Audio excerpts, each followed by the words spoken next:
Good morning, Ruth Green Hornets. It's Mrs. Ambrose, and today is Tuesday, February 28th. The Pledge of Allegiance will be led in a separate video. Now it's time for our Building Healthy Communities announcement. In your lifetime, your heart is going to beat more than 3 billion times. Red fruits and vegetables are healthy for our heart, so make sure to eat lots of red fruits and vegetables.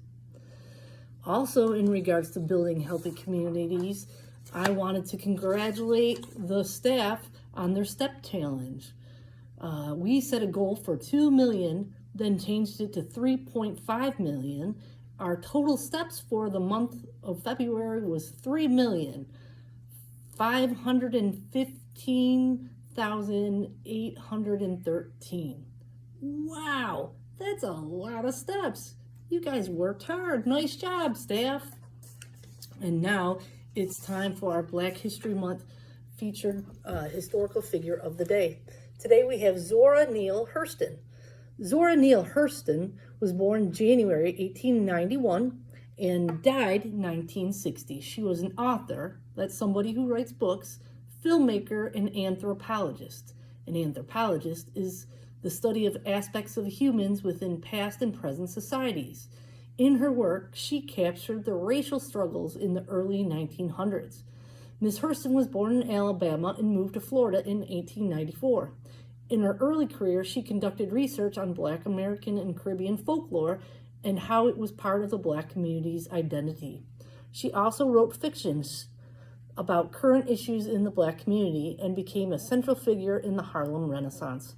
Her work was not recognized for a very long time, but interest in Miss Hurston was revived in 1975, and her work has become well known since then. Miss Hurston was the fifth child of 8 children. All 4 of her grandparents had been slaves. Her father was a Baptist preacher and a sharecropper.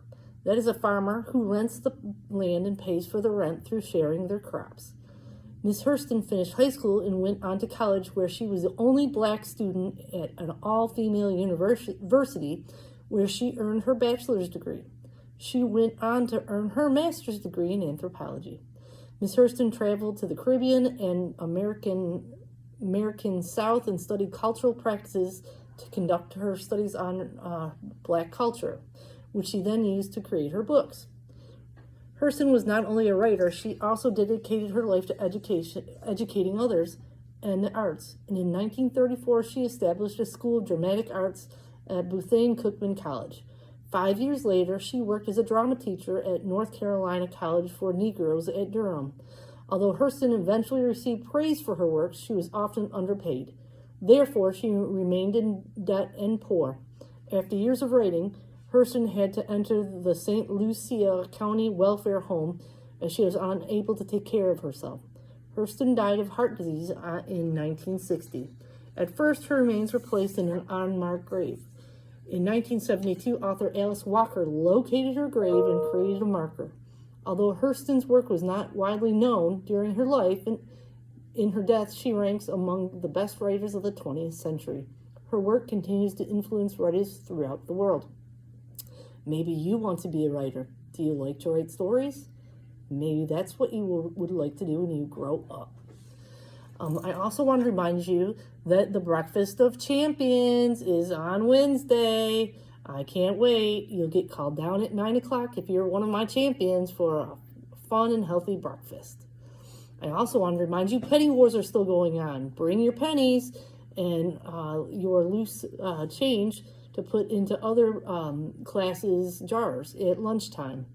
And also, we have an early release tomorrow. Make sure your parents know on Wednesday there's an early release. I hope you have a great Tuesday, and repeat after me. Ruth Green Hornets are respectful, responsible, and ready. I fly right with Hero. Hey, have a great Tuesday. Bye.